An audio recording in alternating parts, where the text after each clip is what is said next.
नमस्कार विद्यार्थी मित्रों, गुड मॉर्निंग, सुप्रभातम। ધોરણ 9 સંસ્કૃત તેમાં આપણે પ્રકરણ નંબર 17 જેનું નામ છે આચાર્ય ચરક, જે વિશ્વ પ્રસિદ્ધ છે, જે આયુર્વેદ સાહિત્ય માટે છે વિશ્વ પ્રસિદ્ધ. એમનો વિશ્વ પ્રસિદ્ધ ગ્રંથ છે ચરક સંહિતા, જે આપણે અગાઉના લેક્ચરોની વાત કરી હતી. બધી જ વાત થઈ ગયેલી છે, આ ખાલી હું માત્ર રિપીટ કરું છું તમારી સામે. વિશ્વ પ્રસિદ્ધ ગ્રંથ ચરક સંહિતા છે, ભારતીય સંસ્કૃતિનું શ્રેષ્ઠતમ સાહિત્ય કહેવાય ચરક સંહિતા, આખા વિશ્વ લેવલ પ્રસિદ્ધ છે. તો ચરક સંહિતા જે છે એનો ટૂંકો પરિચય લઈએ આપણે. તો એના 8 પ્રકરણ છે, એટલે કે 8 ભાગમાં વિભાજિત છે, જેના નામ આપણે ગઈકાલે જોયા હતા, અગાઉ પણ વાત કરી હતી આપણે. 120 અધ્યાય છે, એટલે કે આખો ગ્રંથ જે છે એ 120 અધ્યાયમાં વિભાજિત થયેલો છે. જેવી રીતે આપણે કેમ ભારત દેશ છે, તો ભારત દેશની અંદર આપણે ભાગ પાડીએ તો પહેલો ભાગ પડે કે ભાઈ રાજ્ય, પછી એ એક રાજ્ય લઈએ આપણે તો એની અંદર કે ભાઈ જિલ્લા, કે ભાઈ ગુજરાતની અંદર 33 જિલ્લા, એ 33 જિલ્લાના વળી પાછા અંદર ભાગ પાડી એક જિલ્લો પકડીએ આપણે, સુરેન્દ્રનગર જિલ્લો, તો એની અંદર પાછા તાલુકા 11 તાલુકા, 10 તાલુકા. વળી પાછો એક તાલુકો પકડીએ વઢવાણ, તો વઢવાણની અંદર પાછા એના ગામ. તો એવી રીતે અહીંયા મુખ્ય ગ્રંથ ચરક સંહિતા એના મોટા ભાગ, એટલે કે મુખ્ય ભાગ જે છે એના 8, જેને 8 પ્રકરણ કહેવાય, એ દરેક પ્રકરણની અંદર અલગ અલગ સંખ્યામાં એના અધ્યાય છે. કે ભાઈ પહેલો પ્રકરણ છે એની અંદર 15 અધ્યાય હોય, બીજું પ્રકરણ છે એની અંદર 12 અધ્યાય હોય, કોઈમાં 10 હોય, કોઈમાં 8 હોય, એવી રીતે કુલ મળીને 120 અધ્યાય છે. આખા ગ્રંથની અંદર શ્લોક ગણીએ કુલ સંખ્યા એની તો 12,000 શ્લોક છે. કેટલા શ્લોક છે? 12,000 શ્લોક છે, શ્લોકની સંખ્યા. હવે એની અંદર આપણે એના ભાગ પાડી કે એની અંદર કેટલી ઔષધોની વાત કરેલી છે, કેટલી ઔષધિનું વિસ્તારથી વર્ણન કર્યું છે. તો 2000 જેટલી ઔષધિઓનું વિસ્તારપૂર્વક એની અંદર વિસ્તરણ કરેલું છે, વર્ણન કરેલું છે કે ભાઈ આ ઔષધિ જે છે આવી રીતે આપણને ઉપયોગી થાય. ઔષધિ શાસ્ત્ર જે છે ને એ ટોચ ઉપરનું શાસ્ત્ર છે, પણ એના માટે જરૂરી આવશ્યક જે જ્ઞાન હોવું જોઈએ ને એ હાલમાં એ જ્ઞાન રહ્યું નથી. આવા ગ્રંથોને વાંચીને એનું જ્ઞાન પ્રાપ્ત કરવાનું આપણી પાસે રહ્યું નથી. એટલે આપણે વધારે પડતો વિશ્વાસ હવે જે દવાઓ છે ને, કેમિકલયુક્ત અને ભેળસેળવાળી દવાઓ, એના ઉપર કરીએ છીએ આપણે. જો ઘણી બધી દવાઓ એવી હોય છે કે એના બહુ જ મોટી આડઅસર થતી હોય, શું થતી હોય? રિએક્શન આવતા હોય, દવાના રિએક્શન બહુ જ આવે અને બહુ જ મોટી આડઅસર થાય. આપણને ખબર ના પડે ને એવી આડઅસર થતી હોય, અને અમુક આડઅસર એવી હોય જે આપણને દેખાતી હોય. તો દવાઓનો ઉપયોગ ઓછો અને આયુર્વેદિક વસ્તુનો ઉપયોગ વધારે કરે એ સારી વસ્તુ છે. અને આયુર્વેદ સાહિત્ય જે છે વિશ્વનું ટોચ ઉપરનું સાહિત્ય છે ભાઈ. અગાઉ આપણે લેક્ચરોની વાત થઈ ગઈ હતી. છેલ્લે આપણે પેજ નંબર 67 જે છે એ પૂરું કરી નાખ્યું હતું. એના પછી 68ના પેજમાં છેલ્લે આપણે પહોંચ્યા હતા. કોઈ શ્લોકની જે પંક્તિ છે અહીંયા સુધી પહોંચ્યા હતા આપણે, બરાબર ને? શ્લોકની પંક્તિ સુધીની વાત કરી હતી આપણે. એકવાર એ શ્લોકની પંક્તિ જે છે એની ઉપરના જે 2 પેરેગ્રાફ છે, નિખિલમ અપી, ત્યાંથી હું પેરેગ્રાફ બોલું છું, બરાબર?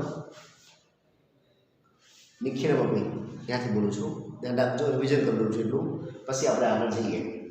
નિખિલમ અપી આયુર્વેદ સાહિત્યમ આચાર્ય ચરકસ્ય ઉચ્છિષ્ટમ અસ્તિ. ગઈકાલે વાત કરી હતી. આખું આયુર્વેદ સાહિત્ય આચાર્ય ચરકનું એઠું છે. એઠું એટલે કોઈએ ખાધું હોય અને પછી બીજાને આપ્યું હોય.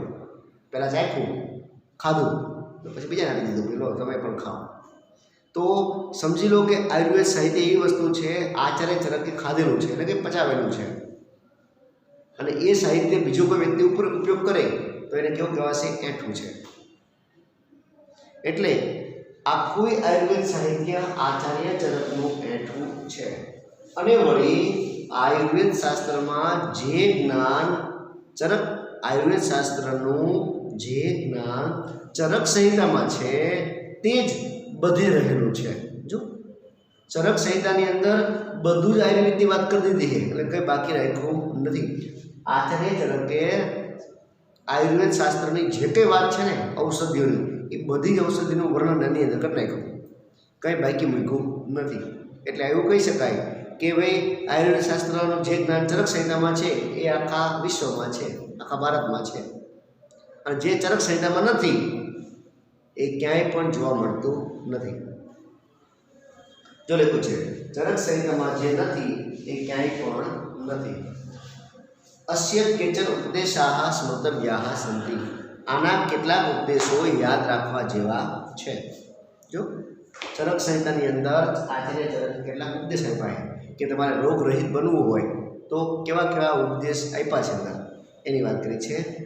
જેમ કે મનુષ્ય કયા પ્રકારથી રોગ રહિત ભવિતુમ અહર્તિ, રોગ વગરનો બની શકે છે, એ વિષયે ઉપદિશતી આચાર્ય, એટલે કે એ વિષયે આચાર્ય ચરક આપણને ઉપદેશ આપે છે કે તમે રોગ વગરના કેવી રીતે બની શકો, રોગ વગરનું બનવું હોય તમારે શું કરવું જોઈએ। તો હવે જે પંક્તિ આપી છે એ સીધી જ બેઠે બેઠી પંક્તિ ચરક સંહિતામાંથી લીધી છે। એમાંથી ચરક સંહિતા નામનો જે ગ્રંથ છે એની અંદર આચાર્ય ચરકે જે ઉપદેશ આપ્યો છે એ ઉપદેશ આમાં લેવામાં આવ્યો છે। એની નીચે જે પેરેગ્રાફ છે એ પેરેગ્રાફ ઉપરની પંક્તિને સમજાયો હોય વિસ્તારથી। ઓકે, એટલે યાદ રાખજો। એટલે આપણે બંને વસ્તુ જોતા જઈશું, પંક્તિનો શબ્દ પણ બોલીશું અને નીચે ભાષાંતર જે છે, નીચેનો જે પેરેગ્રાફ છે એની અંદર જે વાત આવે છે એ પણ તમને કરતો જઈશું। નરો હિત આહાર વિહાર સેવી, નર એટલે માણસ। જો તમારે નિરોગી રહેવું હોય, તંદુરસ્ત રહેવું હોય તો તમારે શું કરવું પડશે? હિત આહાર વિહાર સેવી, એટલે કે હિતકારી આહાર અને વિહારનું સેવન કરો। હિતકારી આહાર એટલે કેવો? જેનાથી આપણું શરીર સારું રહે છે ને એવો જ ખોરાક ખાઓ। તમારી જીભને ભાવે છે ને એવો ખોરાક નહીં। આપણે શું કરીએ છીએ? મોટા ભાગે આપણે એવો ખોરાક પસંદ કરીએ છીએ કે જે આપણી જીભને સ્વાદિષ્ટ લાગે છે, તીખો તમતમતો સ્વાદિષ્ટ ભોજન હોય ને એવું જ ભોજન આપણે ગ્રહણ કરીએ છીએ, એવો જ ખોરાક ખાઈએ છીએ, આપણે જીભને ભાવે છે। આપણા શરીરને માફક આવે છે નથી આવતો એને જ જોતા આપણે, શરીરનું જે થવું હોય થાય, શરીરની તો કચરા પેટી છે, નાખો અંદર જે રાખવું હોય, પણ આપણે જીભને ભાવવું જોઈએ, આપણે આવો ખોરાક લઈએ છીએ। ખરેખર આયુર્વેદ સાહિત્ય એમ કહે છે કે તમારા શરીરને જે ઉપયોગી હોય ને એ ખોરાક શરીરમાં નાખો તો તમે કાયમ માટે કેવા રહેશો? નિરોગી। આપણે રસ્તામાંથી પસાર થઈએ, ક્યાંક લારી ઉપર સરસ મજાની આમ દેખાવથી આમ શણગાર કરેલી પાણીપુરી દેખાતી હોય, આપણને પાણીપુરી બનતી હોય તો આપણો જીવ તરત કરે છે ચલો ચલો પાણીપુરી ખાઈ લઈએ। અહીંયા આપણે આપણા શરીરનું ધ્યાન રાખતા નથી, માત્ર આપણે સ્વાદને પ્રાધાન્ય આપીએ છીએ। આહા, મોઢામાં પાણી આવી જાય, આહા પાણીપુરી છે ચલો। બહાર નીકળીએ, બર્ગર, પીઝા, પછી નાસ્તામાં સમોસા, ઘૂઘરા, ભજીયા, આવી બધી વસ્તુને આપણે ખાઈએ છીએ, વધારે પ્રાધાન્ય આપીએ છીએ, સ્વાદને પ્રાધાન્ય આપીએ છીએ। આપણે શરીરને માફક આવતું હોય એવી વસ્તુ ખાઓ, શરીરને ઉપયોગી હોય એ ખાઓ, શરીરને જે જોઈએ છે એ ખાઓ તો તમે કાયમ માટે નિરોગી રહેશો। નિરોગી રહેવા માટેનો સૌથી મોટો ઉપદેશ આ છે, તમે હિતકારી આહાર અને વિહારનું સેવન કરો। વહેલી સવારે વિહાર કરો એટલે ફરવું, તો જ્યાં તમને શુદ્ધ હવા, કુદરતી હવા મળે એ જગ્યાએ વિહાર પણ કરવો જોઈએ। નદી તળાવ હોય ત્યાં વહેલી સવારે ચાલવા જાઓ, નદીના કિનારે, ગાર્ડન બગીચો હોય, આજુબાજુમાં સરસ મજાના વૃક્ષો હોય એવી જગ્યાએ ફરો, પહાડી વિસ્તાર છે ત્યાં જાઓ, સવારે વહેલી સવારે સૂર્યનો તડકો હોય એને ગ્રહણ કરો। શરીરને નિરોગી રાખવા માટે આ બધી વસ્તુ જરૂરી છે। આપણે આ બધી વસ્તુ નથી અપનાવતા, આ બધી વસ્તુનો સ્વીકાર નથી કરતા આપણે, એટલે આપણું જીવન આખું બદલી ગયું છે. એટલે આપણે રોગનો ભોગ બનીએ છીએ. આપણા શરીરમાં રોગ વધતા જાય એનું કારણ શું છે? આપણે બધી કુદરતી વસ્તુ જે છે એને ત્યાગ કરી દીધો છે અને કૃત્રિમ વસ્તુ જે છે એનો ઉપયોગ કરીએ છીએ. ઘરની અંદર આપણે એસી ચાલુ કરીએ છીએ, પણ શુદ્ધ હવા માટે આપણે ખુલ્લું જે સરસ મજાના જે વૃક્ષો હોય વૃક્ષો નીચે બેસવાનું પસંદ નથી કરતા, એટલે રોગો થઈ ગયા. શું કહે છે? નરહિત આહાર વિહાર સેવી, એટલે કે જે માણસ નીચે લખ્યું છે નીચે પેરેગ્રાફમાં, એટલે કે જે માણસ હિતકારી આહાર અને વિહારનું સેવન કરે છે. આ પહેલા વાક્યનું નીચે ભાષણ રાખી દીધું. ઓકે, આગળ સમીક્ષાકારી. સમીક્ષાકારી, જો પંક્તિમાં બીજો શબ્દ આપ્યો છે સમીક્ષાકારી. નીચે આપ્યું છે સર્વમ કાર્યમ સમીક્ષ્ય કરોતિ, બધા જ કાર્ય સમજી વિચારીને કરે છે. જો જે માણસ પોતાના શરીરને સાચવવા માંગે છે ને એને બધા જ કાર્ય સમજી વિચારીને કરવા જોઈએ. દરેક કામ નિરોગી રહેવું હોય તો દરેક કાર્ય કેવું કરો? સમજી વિચારીને કરો, એમ નહીં. આગળ પંક્તિમાં જુઓ ત્રીજો શબ્દ વિષયે વિષયેષુ આસક્ત. સંધિ છૂટી પડે. વિષયેષુ આસક્ત.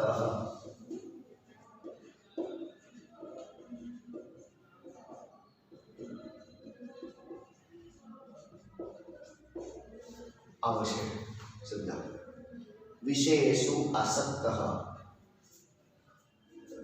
એટલે કે વિષયોમાં આસક્ત રહે છે. શું કહે છે? જો લખ્યું છે વિષયેષુ નિતરામ આસક્ત ન ભવતિ. શું કહે છે? વિષયોમાં હંમેશા આસક્ત રહેતો નથી. પછી નીચે જો દાતા, જે દાન કરે છે. જો તમે વિષયોમાં આસક્ત રહેશો તો તમે રોગી બનશો. તમારે નિરોગી રહેવું હોય તો તમારે શું કરવાનું છે? વિષયોમાં આસક્ત રહેવાનું નથી. વિષયો એટલે કેવા? મોજ શોખ, ભોગ વિલાસ, આવી બધી વસ્તુ જે છે. ઘણા લોકો આપણે જોઈએ છીએ કે પોતાના શોખ જે છે એ શોખ પૂરા કરતા હોય, એટલે કે વ્યસન હોય, સિગારેટ, બીડી કે વ્યસન હોય, અથવા પાન માવાના કે દારૂનું સેવન કરતા હોય. તો આવા બધા વ્યસન હોય, આ બધા વિષયોમાં એ કેવો હોય? રચોબચો રહેતો હોય.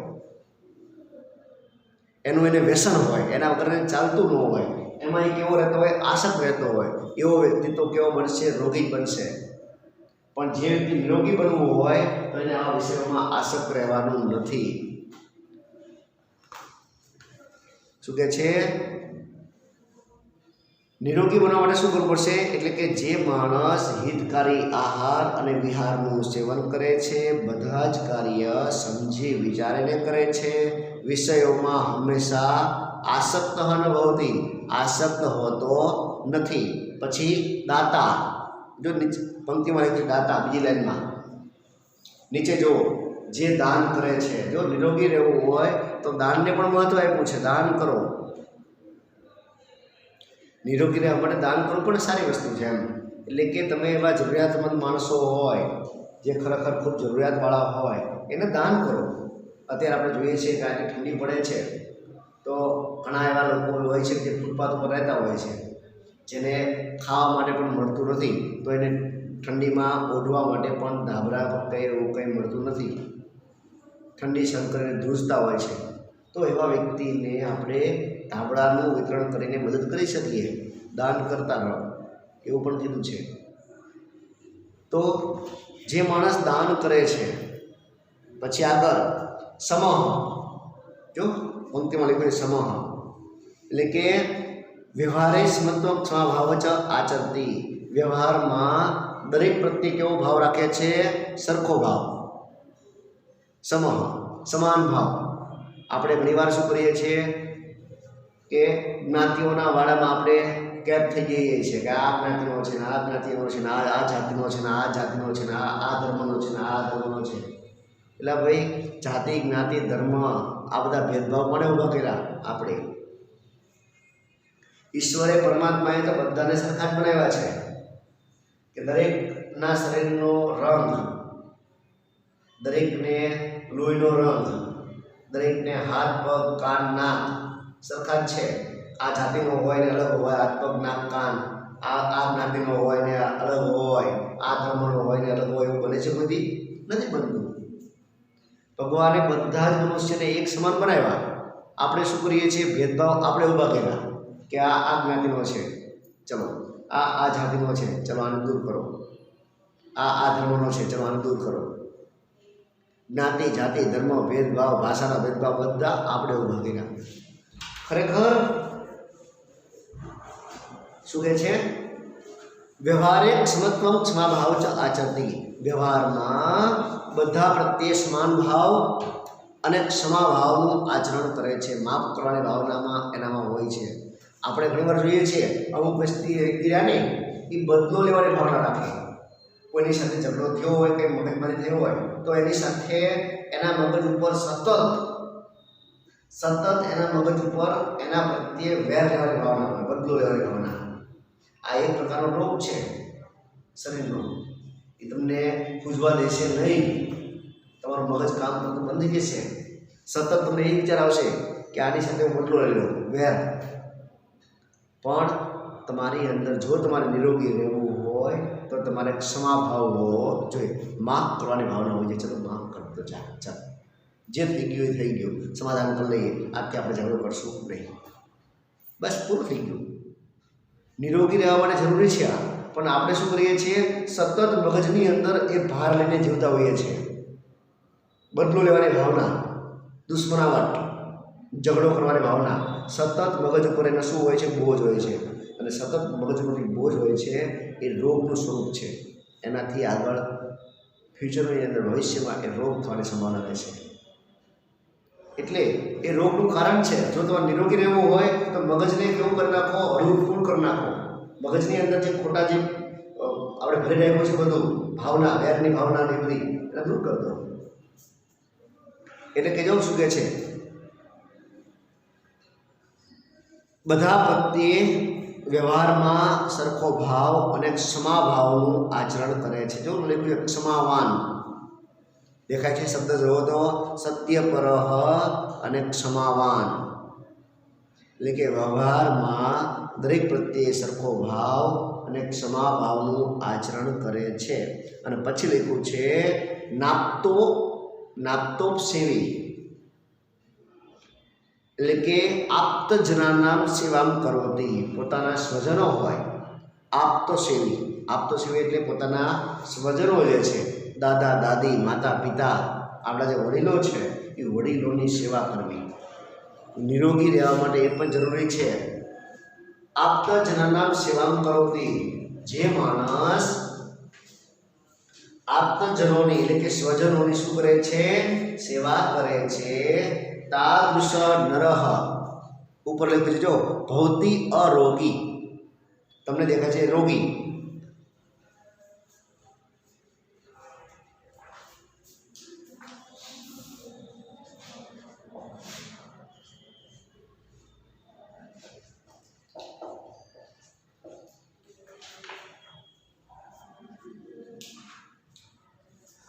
ઈ વત્તા અ, આ જે ઈ છે ને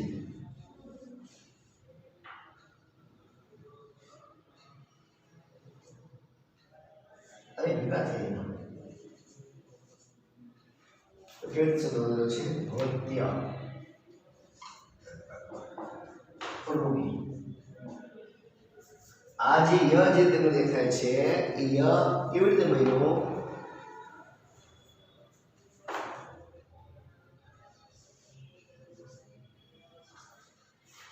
તો આ ઈ જે રહ્યો ઈ અને આ આ બે ભેગા થયા અને એનો ભેગો ય. સંધિના નિયમ મુજબ જ્યારે વિરોધી સ્વર અને અ ભેગા થાય તો આ બને, ઈ ને ઈ ભેગા થાય તો ઈ બને. પણ જ્યારે વિરોધી સ્વર ભેગા થાય ઈ વત્તા અ એટલે કે ઉલટા સ્વર, ત્યારે ય વ ર લ આવા ચાર શબ્દો બને છે ય વ ર અને લ ક્યારે ય બને ક્યારે વ બને ક્યારે ર બને ક્યારે લ બને એ આપણે પછી વાત કરશું જે સંધિના નિયમમાં 10 વખતમાં અત્યારે તમારે ખાલી એટલું જોવાનું છે જો ઈ વત્તા અ બરાબર ય પેલું ભવતી અરોગી નિરોગી બને છે એવો માણસ નિરોગી બને છે તો કે જે માણસ દાન કરે છે સમભાવનું આચરણ કરે છે બધા પ્રત્યે સરખો ભાવ રાખે છે હિતકારી આહાર અને વિહારનું સેવન કરે છે બધા કાર્ય સમજી વિચારીને કરે છે દાન કરે છે સ્વજનોની સેવા કરે છે એવો માણસ ભૌતિક અરોગી નિરોગી બને છે નિરોગી બનવા માટે આટલું જરૂરી છે ભાઈ ઓકે તો પંક્તિ પણ પૂરી થઈ જો લખ્યું છે આપ્તજનાનામ સેવામ કરોતી સર્જનોની સેવા કરે છે તાદૃશ નરઃ એટલે કે તેવો માણસ અરોગી એટલે કે નિરોગી અર્થાત સ્વસ્થ બને છે કેવો બની જાય છે તંદુરસ્ત બની જાય છે આવો માણસ તંદુરસ્ત બને જો તમારે નિરોગી રહેવું હોય તો ઉપરની પંક્તિ છે એ પ્રમાણે કામ કરવું જોઈએ ફરીવાર બોલું છું ઉપરની પંક્તિ પણ જોતા જજો નીચેનો પેરેગ્રાફ છે ભાષાંતર પણ જોતા જજો નરહ હિત આહાર વિહાર સેવી એટલે કે જે માણસ નર એટલે માણસ એટલે કે જે માણસ હિતકારી આહાર એટલે ભોજન જો હિતકારી આહાર સિઝનેબલ વસ્તુ જે હોય એનો તમે ખોરાકમાં ઉપયોગ કરો ફળ છે ફ્રૂટ શાકભાજી છે એવા સિઝનેબલ શાકભાજી કઠોળ છે એવા શરીર માટે જે ઉપયોગી હોય એવી વસ્તુનો તમે ઉપયોગ કરશો તો તમે કાયમ માટે નિરોગી બનશો એટલે કે જે માણસ હિતકારી આહાર અને વિહારનું સેવન કરે છે બધા જ કાર્ય સમીક્ષ્ય કરોતી સમજી વિચારીને કરે છે નીચેની પંક્તિમાં જો નીચે જે પેરેગ્રાફ છે એમાં જ સર્વમ કાર્યમ સમીક્ષ્ય કરોતી બધા જ કાર્ય સમજી વિચારીને કરે છે વિષયોમાં હંમેશા આસક્ત હોતો નથી જો વિષયો એટલે વ્યસનો આપણે વિષયોમાં હંમેશા આસક્ત હોતો નથી જે દાન કરે છે વ્યવહારમાં સમાન ભાવ અને ક્ષમાભાવનું આચરણ કરે છે આપ્તજનનામ સેવા કરોતી સ્વજનોની સેવા કરે છે તેવો માણસ નિરોગી એટલે કે સ્વસ્થ બને છે એવો જ માણસ સ્વસ્થ બની શકે જે આટલી વસ્તુનું પાલન કરતો હોય તે ઓકે ઉપરની પંક્તિ હવે ન જોવો તો હાલશે નીચેનો પેરેગ્રાફ છે ને એ જ જોવાનો તમારે ખાસ કારણ કે જે પંક્તિ આપેલી છે ને એ નીચેનો પેરેગ્રાફ એ જ પંક્તિનું ભાષાંતર છે પણ સંસ્કૃતમાં ભાષાંતર છે અને હું તમને હારે ગુજરાતી બોલતો જાઉં ઓકે બોલો ફરી વાર હજી એકવાર જોઈ લો એટલે કે અર્થાત એટલે કે જે માણસ હિતકારી આહાર અને વિહારનું સેવન કરે છે જો યાર વિરામ એટલે પહેલું વાક્ય પૂરું થયું અહીંયા સર્વમ કાર્ય સમીક્ષા કરતી બધા જ કાર્ય સમજી વિચારીને કરે છે વિષયોમાં હંમેશા આસક્ત હોતો નથી જે દાન કરે છે વ્યવહારમાં સમાભાવ અને બધા પ્રત્યે સમભાવનું આચરણ કરે છે સ્વજનોની સેવા કરે છે તેવો માણસ હંમેશા નિરોગી એટલે કે સ્વસ્થ બને છે આગળ એના પછીની પેરેગ્રાફ છે અત્ર એક પ્રશ્ન અહીંયા એક પ્રશ્ન છે જો અહીંયા પ્રશ્ન મૂકો છે કિમ ઔષધ વિના સમ્યક વ્યવહારેણ અપી જનઃ રોગરહિત ભવિતુમ અહર્તિ ઇતિ અહીંયા એક પ્રશ્ન છે શું ઔષધિ વગર શેના વગર ઔષધિઓ વગર જડીબુટીઓ વગર સમ્યક વ્યવહારેણ સારા વ્યવહારથી વ્યવહાર સારો રાખો બધા પ્રત્યે સારા વ્યવહારથી પણ માણસ રોગરહિત એટલે કે રોગ વગરનો ભવિતુમ અહર્તિ બની શકે છે એ પ્રશ્ન કર્યો આપણને કે શું સારો વ્યવહાર રાખવાથી બધા પ્રત્યે સારો વ્યવહાર રાખવી હસતા મોઢે રહીએ બધા સાથે વ્યવહાર સારો રાખવી સંબંધ સારા રાખવી એનાથી પણ આપણે રોગ વગરના બની શકીએ બની શકે ન બની શકીએ? આવો પ્રશ્ન કર્યો આપણને. અહીંયા એક પ્રશ્ન છે, શું ઔષધિ વગર સારા વ્યવહારથી પણ માણસ રોગ વગરનો બની શકે છે? એવો પ્રશ્ન કર્યો. ઇતિ જો લખ્યું છે પાછળ તિથિ તમને દેખાય છે, ખરેખર ભૌતિ વત્તા ઇતિ આવી રીતે થાય.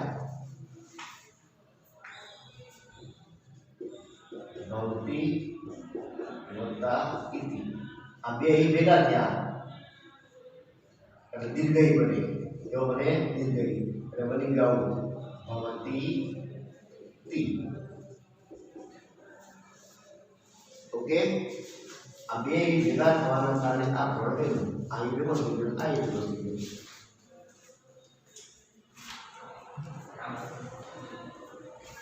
શું કહે છે આગળ? શું ઔષધિ વગર સારા વ્યવહારથી પણ માણસ રોગ વગરનો બની શકે છે? એવો અહીં પ્રશ્ન છે. તસ્ય એતદ ઉત્તરમ, જો નીચે લખ્યું છે નીચેનું વાક્ય, તસ્ય એતદ ઉત્તરમ, તેનો આ જવાબ છે. બાજુમાં હવે જવાબ પણ આપ્યો છે કે શું ખરેખર વ્યવહાર સારો રાખે અને માણસ નિરોગી બની શકે? તસ્ય એતદ ઉત્તરમ, અ વત્તા એ બરાબર એ થયો. તસ્ય એતદ ઉત્તરમ, તેનો આ જવાબ છે. યદા રોગ શરીરે પ્રવિષ્ટો ભવતી તદા ઔષધસ્ય આવશ્યકતા ભવતી. જો ઔષધિની જરૂર ક્યારે પડે? ઔષધિની જરૂર ક્યારે પડે? કે માણસના શરીરમાં રોગ પ્રવેશ કરે ત્યારે. બરાબર ને? રોગ પ્રવેશ કરે તો જ જરૂર પડે ને ઔષધિની. આપણે માંદા હોય તો દવાખાને જઈએ ને, એમને તો આટો મારવા જઈએ આપણે. આમ તો કંઈ આટો મારવા ફરવા જવાય નહીં, દવાખાને ખાવાનો પડી ગઈ મજા આવે આટો મારવા મજા આવશે દવાખાને જઈએ. ના, રોગ પ્રવેશ કરે શરીરમાં ત્યારે માણસ દવાખાને જાય. તો જ્યારે રોગ શરીરમાં પ્રવેશ કરે છે ત્યારે ઔષધસ્ય આવશ્યકતા ભવતી, ત્યારે દવાની જરૂર પડે છે. પરંતુ શરીરે રોગો પ્રવેશ એવો ન સ્યાત એતાદર્થમ માનવે સમ્યક વ્યવહાર કરણીય એવ. પરંતુ શરીરમાં રોગનો પ્રવેશ જ ન થાય એના માટે શું કરવું જોઈએ આપણે? પરંતુ શરીરમાં રોગોનો પ્રવેશ જ ન થાય એતદ અર્થ, એના માટે માનવે સમ્યક વ્યવહાર કરણીય હોય, મનુષ્યએ સારો વ્યવહાર કરવો જોઈએ. જો જેનો વ્યવહાર સારો છે, જેના સંબંધો સારા છે, જેનો વ્યવહાર સારો છે, બધા સાથે હળીમળીને રહે છે, હસતા મોઢે રહે છે, ખિલખિલાટ હસતો હોય, એને રોગ નહીં થાય. રોગ કોને થાય છે? જે વ્યક્તિ સ્ટ્રેસમાં રહેતો હોય, ટેન્શનમાં રહેતો હોય, એકલો રહેતો હોય, એકલવાયું જીવન હોય, કોઈની હારે બોલતો ન હોય, કોઈની હારે હળતો મળતો ન હોય, પોતાનું દુઃખ છે એ દુઃખ કોઈને કહી ન શકતો હોય, પોતાનું સુખ છે એ સુખને પણ ન કહી શકતો હોય, બધું અંદર દબાઈ દેતો હોય, પોતે ટેન્શનમાં હોય તો કોઈને કહેતો ન હોય તો હું શા ટેન્શનમાં છું, એ વ્યક્તિ રોગી બની જાય. કારણ કે આ મોટો રોગ છે. માણસ ગુમસુમ રહીને એને રોગ વધારે થાય. જે વ્યક્તિ પોતાની બધી જ વાત કોઈને કહી દેતો હોય તો એનું હૃદય રહ્યું ને એ હળવું પડી જશે.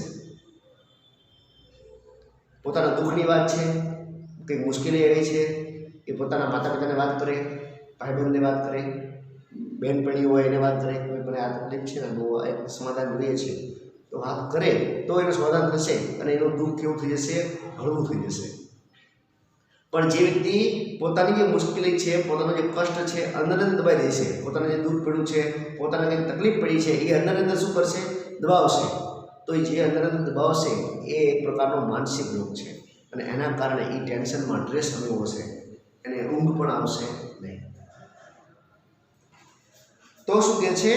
પરંતુ શરીરમાં રોગનો પ્રવેશ જ ન થાય એના માટે માણસે સારો વ્યવહાર જ કરવો જોઈએ. બધા વ્યવહાર સારો કરો, હસતા મોઢે બધા રહેલો, દિલ ખોલીને વાત કરો તમારે જે હોય, બરાબર? જે કંઈ મનમાં છે કહો. તમે તમારે એવું લાગતું હોય છે તમે કહેવા જેવું છે એ કહી દો.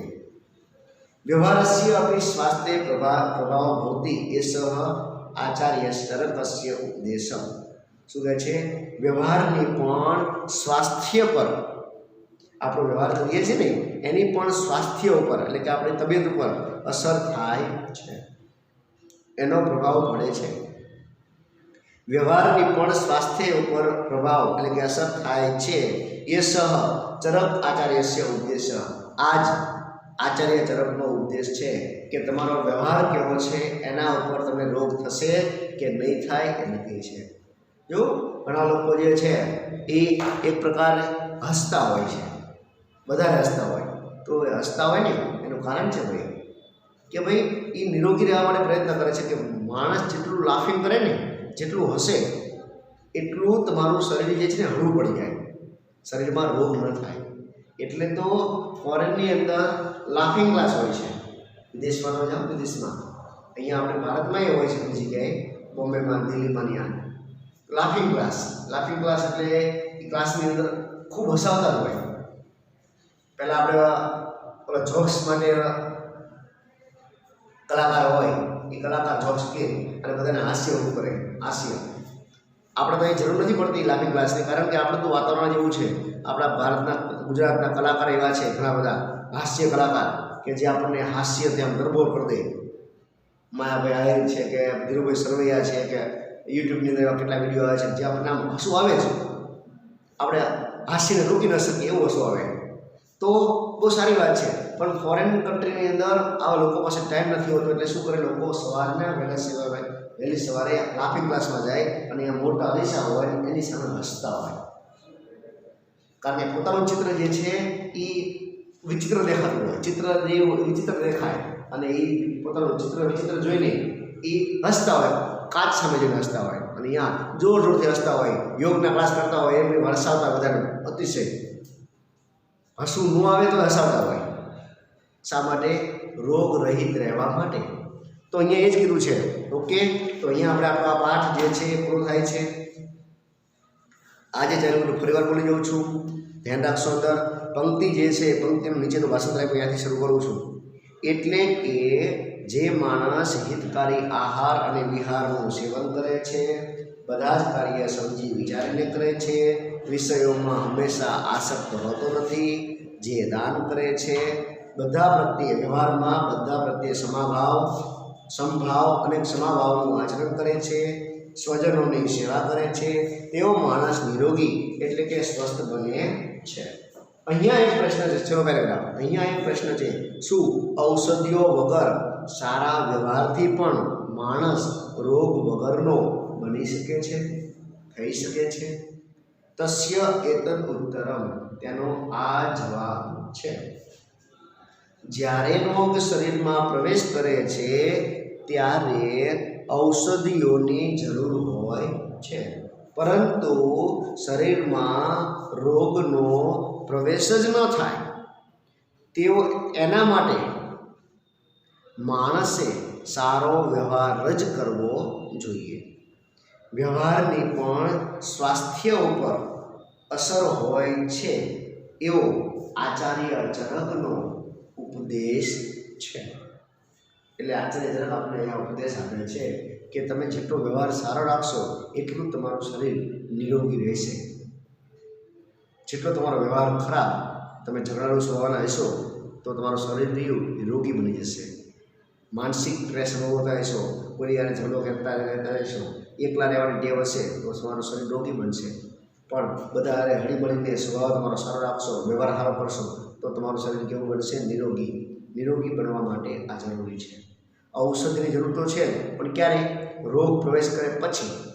પણ એ પહેલી વસ્તુ આ છે, તમારો સ્વભાવ સારો, વ્યવહાર સારો તો શરીર સારું। ઓકે, છતાં પછી એવું લાગે રોગ જરૂર પડે કે તો ઔષધિનો ઉપયોગ કરવાનો। સારું, તો અહીંયા આપણે રાખીએ છીએ, બરાબર। અહીંયા આપણો પાઠ 17મો પાઠ જે છે એ પૂર્ણ થાય છે, આચાર્ય ચરકનો પાઠ। તો ફરી મળીએ, ધન્યવાદ, આભાર। પાઠ પૂરો કરીએ છીએ। Good morning, good bye.